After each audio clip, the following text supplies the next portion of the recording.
दोस्तों, वक्त और अपने जब दोनों एक साथ चोट पहुंचाए तो इंसान बाहर से नहीं अंदर से भी टूट जाता है।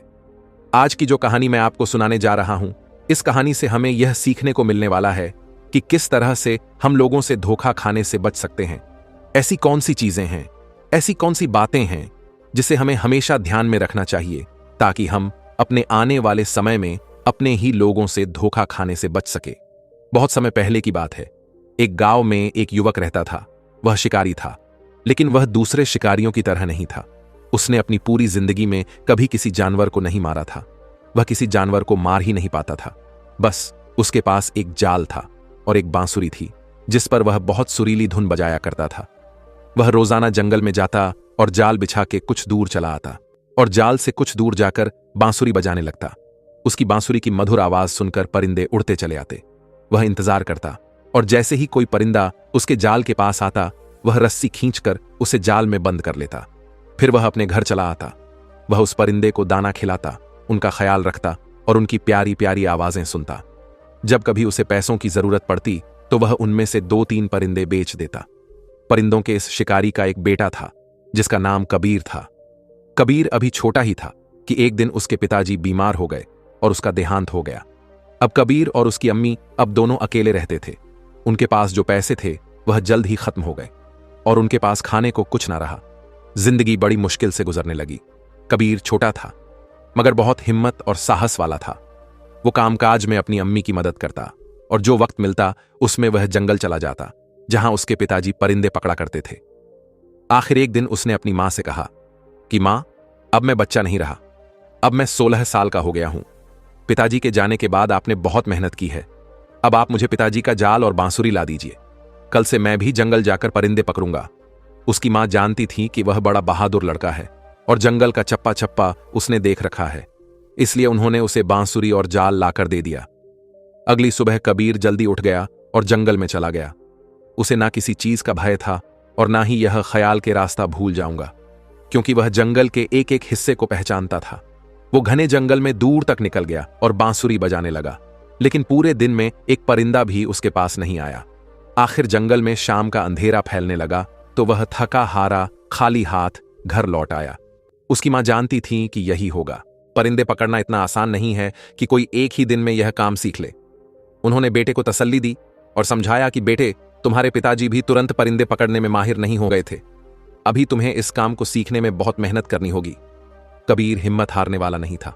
आखिर आहिस्ता आहिस्ता उसे बांसुरी पर खूबसूरत धुनें बजाना, अपने आप को परिंदों से छुपाना और बगैर हिले सब्र से देर तक बैठना आ गया और परिंदे उसके जाल में फंसने लग गए। हर दिन की तरह वह जंगल जाता है और जाल रखकर कुछ दूर चला जाता है। कुछ समय बाद उसके जाल में एक बहुत अजीब और खूबसूरत परिंदा फंस गया। उसके पर 7 रंगों के थे। उसे वह खुशी खुशी अपने घर ले आया और उस परिंदे को एक पिंजरे में बंद कर दिया। अगली सुबह जब वह उठा तो यह देखकर हैरान रह गया कि परिंदे ने एक खूबसूरत अंडा दिया था। वह अंडा भी 7 रंगों का था। कबीर ने सोचा कि यह अंडा बाजार में जाकर बेच देना चाहिए ताकि कुछ पैसे मिल सके। जब वह अंडा लेकर बाजार पहुंचा तो उसे दुकानदार ने देख लिया। यह दुकानदार बहुत चालाक और लालची था। उसका काम ही गरीब लोगों को धोखा देना और सस्ती चीजें महंगे बेचना था। कबीर के हाथ में रंगीन अंडा देखते ही उसने तुरंत आवाज दी, सुनो, क्या यह अंडा तुम्हें मुझे बेचना है? मैं इसे खरीदता हूं। कबीर पहले से ही जानता था कि वह दुकानदार बुरा आदमी है। उसकी चालाकी और लालच देखकर कबीर ने कहा, हां, लेकिन इसकी कीमत एक स्वर्ण मुद्रा होगी। दुकानदार ने कहा, ठीक है। कबीर को यह देखकर हैरानी हुई कि चालाक दुकानदार ने उस अंडे की कीमत कम करने की कोशिश नहीं की और उसे एक स्वर्ण मुद्रा देकर अंडा ले लिया। कबीर ने बाजार में वह अंडा बेच दिया और अपने घर आ गया और वह एक स्वर्ण मुद्रा उसने अपनी मां को दे दिए।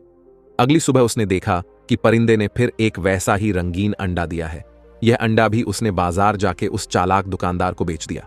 इस तरह वह परिंदा रोजाना एक खूबसूरत और रंगीन अंडा देता और कबीर उसे बेच आता और ऐसे ही मां बेटे अच्छे से जिंदगी जीने लगे। एक दिन कबीर को विचार आया कि यह चालाक दुकानदार ने मुझसे कम कीमत में अंडा खरीद तो लिया, जरूर उसे बहुत ज्यादा कीमत पर आगे बेचता होगा। यह सोचकर उसने एक दिन दुकानदार का पीछा किया। वह दुकानदार अंडा खरीद कर महल में पहुंचा और कबीर समझ गया कि वह दुकानदार उससे रोज अंडा खरीदकर राजा को महंगे दामों में बेच आता है। कबीर ने सोचा कि क्यों ना मैं खुद अंडा लेकर महाराज के पास जाऊं और ज्यादा रकम पाऊं। उसने ऐसा ही किया। वह महल गया और राजा ने उसे एक अंडे की कीमत 100 स्वर्ण मुद्राएं दिए। जब चालाक दुकानदार ने देखा कि कबीर अब उसे अंडे नहीं बेचता बल्कि वह खुद महल में जाकर राजा को बेच आता है, तो उसे बहुत गुस्सा आया। कबीर को सबक सिखाने के लिए वह एक दिन राजा के पास गया और कहा कि महाराज की जय हो, आप कबीर से इतना महंगा अंडा क्यों खरीदते हैं? ये अंडे तो आपको बिल्कुल मुफ्त में मिल सकते हैं। राजा ने कहा, कैसे?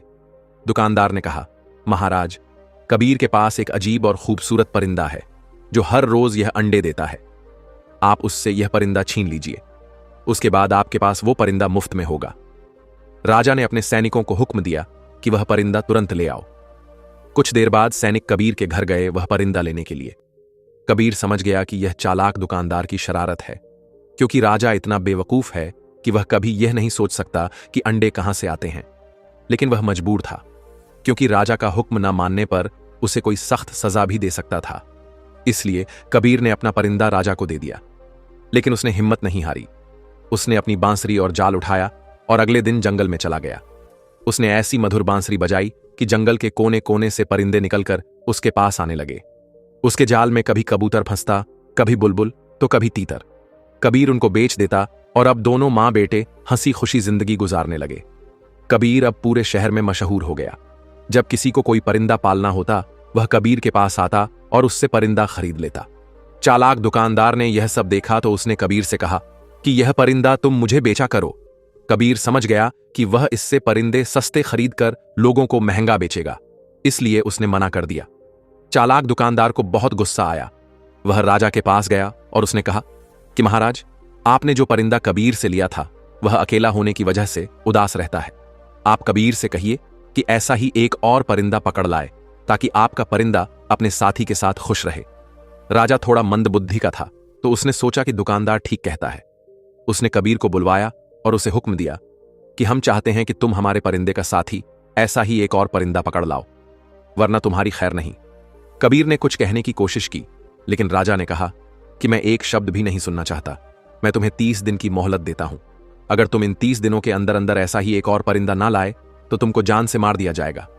कबीर परेशान तो हुआ, लेकिन उसने हौसला रखा। उसके बाद कबीर अपने घर गया और अपनी मां से सारी बात बताई। कबीर ने अपनी मां से आशीर्वाद लिया। उसके बाद बांसुरी और जाल लेकर जंगल पहुंच गया। उसने दिन रात एक कर दिया ऐसा अजीब और गरीब परिंदा ढूंढने के लिए। काफी मेहनत करने के बाद उसकी मेहनत रंग लाई और आखिर उसके जाल में वैसा ही एक और परिंदा फंस गया। कबीर ने तुरंत परिंदा पकड़ लिया और उसे ले जाकर राजा को दे दिया। राजा ने परिंदा तो ले लिया, लेकिन उसने कबीर को एक पैसा भी ना दिया।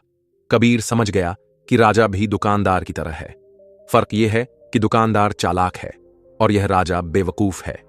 राजा तो परिंदा लेकर खुश हो गया, लेकिन चालाक दुकानदार को बड़ा क्रोध आया। वह जानता था कि कबीर बहुत बहादुर और मेहनती लड़का है। वह जरूर एक ना एक दिन उससे बदला लेगा। उसका ख्याल था कि कबीर दूसरा परिंदा नहीं ला सकेगा और राजा उसे मरवा देगा। लेकिन उसे अब कबीर से डर लगने लगा कि कहीं वह उसको किसी मुसीबत में न डाल दे। इसलिए उस दुकानदार ने कबीर को फंसाने की एक और तरकीब सोची। वह राजा के पास पहुंचा और कहने लगा, महाराज, आपको शायद मालूम नहीं कि जो परिंदे आपको कबीर लाकर देता है उनकी जान एक फूल में है। राजा ने पूछा कि वह कैसे? दुकानदार ने कहा कि मैंने बुजुर्गों से सुना है कि यह परिंदे साल में एक बार समन का फूल जरूर सूंघता है। अगर यह फूल उनको सूंघने को ना मिले तो यह मर जाते हैं, और यह फूल काले देव के बाग में उगते हैं। राजा ने कहा, लेकिन हमारे पास ये फूल कहां से आएंगे, क्योंकि काला देव तो अपने बाग में किसी को नहीं आने देता, और कोई वहां पहुंच भी जाए तो वो उसे मार देता है। दुकानदार ने कहा कि महाराज, यह काम तो पूरे नगर में केवल एक ही युवक कर सकता है, और उसका नाम कबीर है। उसे बुलाकर कहिए कि तुरंत समन का फूल लेकर आए।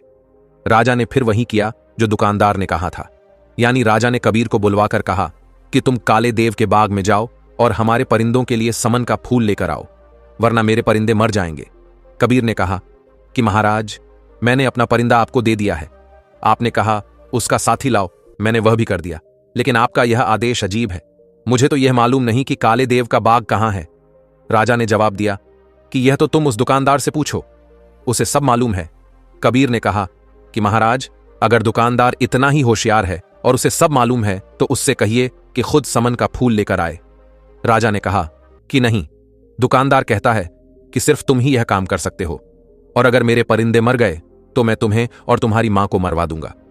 कबीर समझ गया कि इस बेवकूफ राजा को कुछ कहना दीवार में सर दे मारने के बराबर है और यह सारी शरारत दुकानदार की ही है। इसलिए वह चुपचाप घर वापस आ गया। उसने दिमाग लगाना शुरू किया कि क्या किया जाए। उस शहर में एक बूढ़ा आदमी रहता था। वह बहुत अक्लमंद इंसान था। कबीर उसके पास गया और उसे सब कहानी कह सुनाई और पूछा कि क्या यह सच है कि समन नाम का कोई ऐसा फूल है जो काले देव के बाग में उगता है और उसे सूंघे बिना वह परिंदे जिंदा नहीं रह सकते। बूढ़े आदमी ने कहा कि हां, यह सच है। ये परिंदे साल में एक दिन जरूर यह फूल सूंघते हैं। यहां तक कि अगर ये कहीं दूर पर्वतों के इलाके में चले जाएं तो भी बाहर के मौसम में इस फूल के पास यह जरूर जाते हैं। इसलिए काला देव अपने बाग में यह फूल जरूर उगाता है। इस तरह ये अजीब परिंदे हर वक्त उसके बाग में रहते हैं। कबीर ने पूछा कि अगर मैं उस बाग से वह फूल तोड़ ले आया तो क्या परिंदे भी उस फूल के पीछे पीछे आएंगे? बूढ़े आदमी ने कहा कि हां, बिल्कुल, लेकिन उस फूल तक पहुंचना बहुत मुश्किल है। उस बाग का एक ही दरवाजा है और उस काले देव के सिवा और कोई उसे नहीं खोल सकता। कबीर ने कहा कि मैं उसे खोल लूंगा, बस मुझे आप उसका पता बता दीजिए। बूढ़े आदमी ने उसे काले देव के बाग तक जाने का रास्ता बता दिया और यह भी कहा कि दिग्गज से दिग्गज पहलवान और बहादुर लोग वहां गए थे, लेकिन कोई भी जिंदा वापस नहीं आया। देव बहुत ताकतवर है। तुम कोशिश करना कि किसी तरह तुम छुप कर रहो।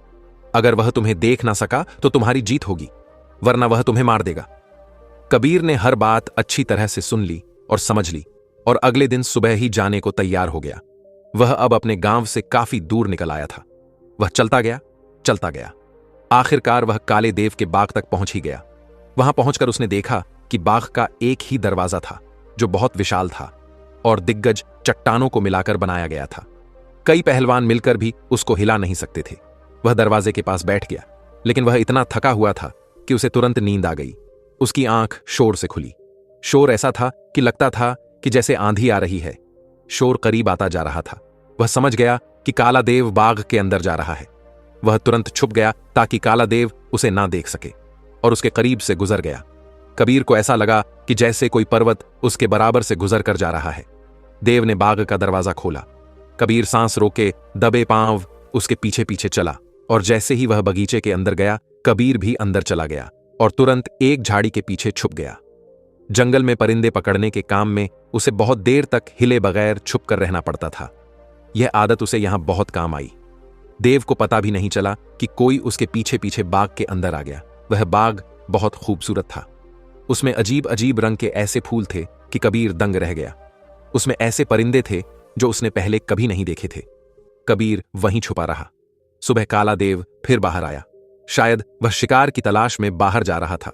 जब देव चला गया तो झाड़ी के पीछे से कबीर निकला और बाग में समन नाम का फूल तलाश करने लगा। जैसे उसको उस बुजुर्ग आदमी ने निशानियां बताई थीं, उसे वहां वैसे ही परिंदे भी नजर आए जैसे उसने राजा को दिए थे। लेकिन उसे मालूम नहीं था कि समन कौन सा फूल है। वहां तो बाग में हर तरह के फूल थे। घूमते घूमते उसे एक बहुत बड़ा घर नजर आया। काला देव उसमें रहता था। कबीर उसके अंदर चला गया। उस घर में 15 कमरे थे। हर कमरा दूसरे से बढ़कर खूबसूरत था, लेकिन पूरे मकान में कोई नहीं था। आखिर जब वह 15वें कमरे में पहुंचा तो उसे किसी के रोने की आवाज सुनाई दी, लेकिन वहां कोई नहीं था। उसे लगा कि आवाज कालीन के नीचे से आ रही है। उसने कालीन उठाया तो फर्श में एक दरवाजा बना हुआ था। उसने दरवाजा खोला तो सीढ़ियां जमीन के अंदर जा रही थीं। वह सीढ़ियां उतरकर अंदर चला गया। नीचे एक और अंधेरा कमरा था। अब रोने की आवाज तेज हो गई थी। कबीर ने गौर से देखा तो अंधेरे में एक युवती नजर आई जो टेबल के पीछे बैठकर रो रही थी। उसके लंबे लंबे बाल थे और वह रो रही थी। वो कबीर को देखकर बोली, तुम कौन हो और यहां कैसे आ गए? तुरंत यहां से चले जाओ। अगर वह राक्षस आ गया तो तुम्हारे टुकड़े टुकड़े कर देगा। कबीर ने कहा कि तुम चिंता ना करो, वह बाहर गया हुआ है। यह बताओ कि तुम कौन हो? युवती ने कहा कि मेरा नाम चंदा है। वह मनहूस देव मुझे कई साल पहले उठा लाया था, तब से मैं यहां कैद में हूं। कबीर ने उसे नीचे उतारा। उसने फिर पूछा कि तुम कौन हो और यहां क्यों और कैसे आए हो? कबीर ने पूरी बात बताई कि वह किस तरह समन के फूल की तलाश में आया है और अगर फूल ना मिला तो महाराज उसकी मां को नुकसान पहुंचा सकता है। चंदा ने कहा कि समन नाम का फूल सबसे पहले मैंने उगाया था। अगर तुम मुझे यहां से निकाल कर ले जाओ तो मैं तुम्हें समन उगा कर दूंगी। फिर सारे परिंदे तुम्हारे पास आया करेंगे। उसने बताया कि काला देव के अस्तबल में तेज घोड़े भी हैं। कबीर वहां गया और 2 घोड़े खोल लाया। उस युवती चंदा ने वह फूल भी तोड़ लिया था। दोनों घोड़े पर सवार हो गए। चंदा को मालूम था कि बाग में एक पत्थर को दबाने से बाग का दरवाजा खुल जाता है। इस तरह दोनों दरवाजे खोलकर घोड़े पर सवार होकर वहां से निकल गए। घोड़े भगाते भगाते दोनों कबीर के नगर पहुंच गए। कबीर की मां अपने बेटे को देखकर बहुत खुश हुई। कबीर ने फिर अपनी मां को सारी कहानी सुनाई। फिर वह दोनों को अंदर ले गए और खाना खिलाया। फिर पूछा कि यह बताओ, जो फूल तुम लेने गए थे वह मिला भी या नहीं? कबीर ने कहा कि मां, जब मैं गया था तो मैंने आपको कुछ नहीं बताया था। फिर आपको कैसे पता चला कि मैं फूल लेने गया था? उसकी मां ने बताया कि राजा के सिपाही रोज आते हैं और पूछते हैं कि कबीर फूल लेकर आया कि नहीं। दोनों अभी बैठे ही थे कि इतने में राजा के सिपाही भी आ गए और पूछा कि तुम फूल लाए या नहीं। इससे पहले कि वह जवाब में कुछ कहता, चंदा ने कहा, हां, ले आया है। कुछ देर में खुद राजा के पास फूल लेकर जाएगा। राजा के सिपाही चले गए तो चंदा ने चाकू लेकर अपनी उंगली में चीरा लगाया। खून के 2 बूंद निकले और निकलकर फूल बन गए। चंदा ने कहा कि काला देव को मालूम था कि मैं इस तरह समन के फूल बना सकती हूं, इसलिए वह मुझे कैद रखता था। अब यह फूल राजा के पास ले जाओ। जब वह फूल लेकर राजा के पास पहुंचा तो परिंदे उदास थे। उन्होंने चहचहाना बंद कर दिया था। फूल देखते ही परिंदों में जैसे जान आ गई। वह फिर से बोलने लगे। राजा खुश हो गया, लेकिन चालाक दुकानदार यह देखकर जल गया कि कबीर फिर कामयाब हो गया। दोस्तों, सच कहते हैं कि जिसके हौसले बुलंद हो उसे कामयाबी जरूर मिलती है। उम्मीद है कि इस कहानी से आपने बहुत कुछ सीखा होगा। नमो बुद्धाय।